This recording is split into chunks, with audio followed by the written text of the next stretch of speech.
আসসালামু আলাইকুম প্রিয় দর্শক, গত কদিন ধরে একটা খবর বিভিন্ন মিডিয়ায় কিন্তু আমরা দেখছি। খবরটাকে মিডিয়াগুলো কেন এতটা গুরুত্ব দিচ্ছে না, অথবা সরকারের দিক থেকে এই ব্যাপারে কেন কোনো প্রতিক্রিয়া অথবা তাদের তৎপরতা লক্ষ্য করছি না, এটা ভেবে আমি আসলে একটু বিস্মিত হচ্ছি। খবরটা হলো, মালয়েশিয়াতে বাংলাদেশের ৩৬ জন প্রবাসীকে আটক করা হয়েছে এবং তাদের বিরুদ্ধে জঙ্গি তৎপরতার অভিযোগ। বলা হচ্ছে তারা ওখানে বসে বিভিন্ন প্রবাসী বাংলাদেশিদের কাছ থেকে অর্থ সংগ্রহ করছে এবং সেই অর্থ সংগ্রহ করে সেই অর্থ তারা জঙ্গি সংগঠন গড়ে তোলার জন্য সিরিয়ায় পাঠাচ্ছে, বাংলাদেশে পাঠাচ্ছে। কী সংগঠন? আইএস। যে আইএস নিয়ে এত আলোচনা সারা দুনিয়ায়, সেই আইএস সংগঠন গড়ে তোলার জন্য তারা বাংলাদেশেও টাকা পাঠাচ্ছে এবং সিরিয়াতেও পাঠাচ্ছে। এবং ওদের যে ওদের পুলিশ মহাপরিদর্শক মানে আইজিপি, তার নাম হলো তান সেরি মোহাম্মদ খালিদ ইসমাইল। উনি জানিয়েছেন যে এই গোষ্ঠী প্রতি সদস্যের কাছ থেকে বার্ষিক ৫০০ রিঙ্গিত করে সদস্য ফি আদায় করত, পাশাপাশি সদস্যদের আর্থিক সামর্থ্য অনুযায়ী স্বেচ্ছায় অতিরিক্ত চাঁদাও নিত।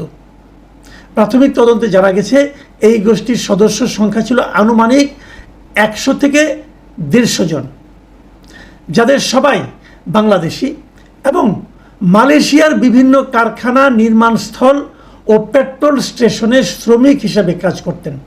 খেয়াল করুন, এই গোষ্ঠীর সবাই কারা? সবাই বাংলাদেশি। এবং এই অভিযোগটা কে করছে? মালয়েশিয়ার আইজিপি। এখন এই যে অভিযোগটা, এই অভিযোগটাকে আপনি কীভাবে নেবেন? দেখেন, এটা কিন্তু হঠাৎ করে পাওয়া যায়নি। তারা ৩ ধাপে ধীরে ধীরে অভিযান চালিয়ে এদেরকে ধরেছে। প্রথম ধাপে ২৮শে এপ্রিল তারা সিলেঙ্গরে ৬ জনকে গ্রেপ্তার করে। দ্বিতীয় ধাপে ৭ মে জহর এলাকায় তারা আরও ১৪ জনকে গ্রেপ্তার করে। এবং তৃতীয় ধাপে ১৯ থেকে ২১ জুন এই সময় অভিযান চালিয়ে আরও ১৬ জনকে গ্রেপ্তার করে। এই হলো গ্রেপ্তার। দেখুন, তারা সেই এপ্রিল থেকে শুরু করেছে। তো এই পুরো বিষয়টা আমরা কি জানতাম না? আমরা তো জানতাম কিনা, এটা তো আমাদের বড় ব্যাপার। যদি না জেনে থাকি, এটা তো আমাদের একটা বড় কূটনৈতিক ব্যর্থতা। আমাদের সঙ্গে তো মালয়েশিয়ার সম্পর্ক ভালো না। দেখুন, আমাদের প্রধান উপদেষ্টার দায়িত্ব নেওয়ার পর, মানে আওয়ামী লীগ সরকার চলে যাওয়ার পর নতুন যে অন্তর্বর্তীকালীন সরকার এসেছে আমাদের দেশে ডক্টর ইউনূসের নেতৃত্বে, তার আমলে প্রথম যে সরকার প্রধান বাংলাদেশে এসেছিলেন তিনি হলেন মালয়েশিয়ার প্রধানমন্ত্রী আনোয়ার ইব্রাহিম। এটা অক্টোবরের ঘটনা, নিশ্চয়ই আপনাদের মনে আছে। তখন আনোয়ার ইব্রাহিমের সঙ্গে ডক্টর ইউনূসের খুব ঘনিষ্ঠ একাধিক ছবি, আলোচনা ছাপা হয়েছে পত্রপত্রিকায়। এবং বাংলাদেশ থেকে তারা কত শ্রমিক নেবে, আরও অনেক শ্রমিক নেবে, মানে মালয়েশিয়ার শ্রমবাজার আমাদের জন্য আরও বড় হবে, এই ধরনের সম্ভাবনার কথাও কিন্তু তখন বলা হয়েছে। এবং ওটা দেখে যেভাবে তারা ছবি তুলেছে, কথা বলেছে, এতে মনে হয়েছে এই দুই নেতার মধ্যে পারস্পরিক সম্পর্ক খুবই ভালো। তারপর আমরা দেখলাম ডক্টর ইউনূস যখন জাপান গেলেন, তখনও কিন্তু এখানে মালয়েশিয়ার সাবেক প্রধানমন্ত্রী মাহাথির মোহাম্মদের সঙ্গে ওনার দীর্ঘ আলোচনা হয়েছে, কথা হয়েছে, এবং সেটাও খুব সৌহার্দ্যপূর্ণ পরিবেশে হয়েছে। তার মানে মালয়েশিয়ার সঙ্গে আমাদের সম্পর্ক ভালো।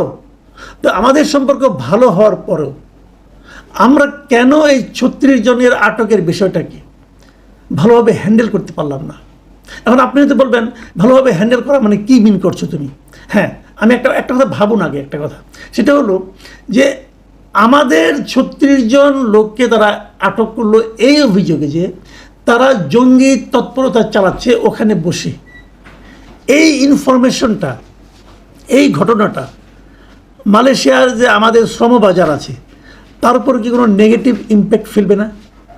কেবল মালয়েশিয়া নয়, আমি তো বলবো এই একটা ঘটনা পুরো মধ্যপ্রাচ্যে অথবা এশিয়া এবং মধ্যপ্রাচ্যের যে মুসলিম বাজারটা আছে, মুসলিম দেশগুলি যেটা আছে, ইউএই ধরেন, সৌদি আরব, বাহরাইন, কাতার, কুয়েত, এই সমস্ত দেশের মধ্যেই কিন্তু একটা নেতিবাচক প্রভাব ফেলবে। তো এটা আমরা ফেলতে দিচ্ছি কেন? আমরা কি এই জিনিসটা চিন্তা করতে পারতাম না একবার, যে এই যে ৩৬ জন আসলে কি তারা জঙ্গি? আসলেই কি তারা এরকম মারাত্মক কীভাবে হলো? তারা বাংলাদেশে তো এদের কোনো কর্মকাণ্ড নাই এখন, আমরা জানি বাংলাদেশের জঙ্গি তৎপরতা সেভাবে নেই, নাকি এখানে নতুন করে গড়ে উঠছে? এগুলো কিন্তু ভাবনার বিষয়। তো এরা কারা? এরা তো আমাদের দেশেরই নাগরিক, আমাদের এখানকারই নাগরিক। তারা আমাদেরই কারো ভাই, কারো ছেলে, কারো ভাতিজা। এরা হঠাৎ করে জঙ্গি হয়ে গেল কিভাবে? কার প্রভাবে এটা হলো? এটা আমরা কি খোঁজ করতে পারতাম না? অথবা এরা কি কোনো ট্র্যাপে পড়ে যায়নি তো?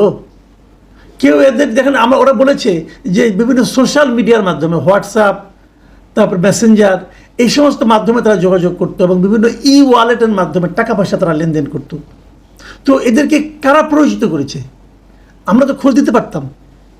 এমনও তো হতে পারে যে অন্য কোনো দেশ যারা এই রিজিয়নে, শ্রমবাজারে বাংলাদেশের প্রতিদ্বন্দ্বী, কিংবা তারা বাংলাদেশের উপস্থিতিকে সহ্য করতে পারছে না, তারা যে এই কাজটা করেনি, তারা যেভাবে এদেরকে নানা রকমভাবে ফাঁদে ফেলেনি, সেটাই বা কে জানে?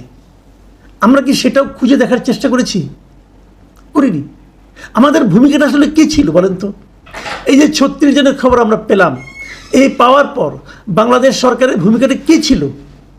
আপনারা তাদের কোনোরকম কোনো পদক্ষেপ নিতে দেখেছেন? আমি তো খেয়াল করিনি।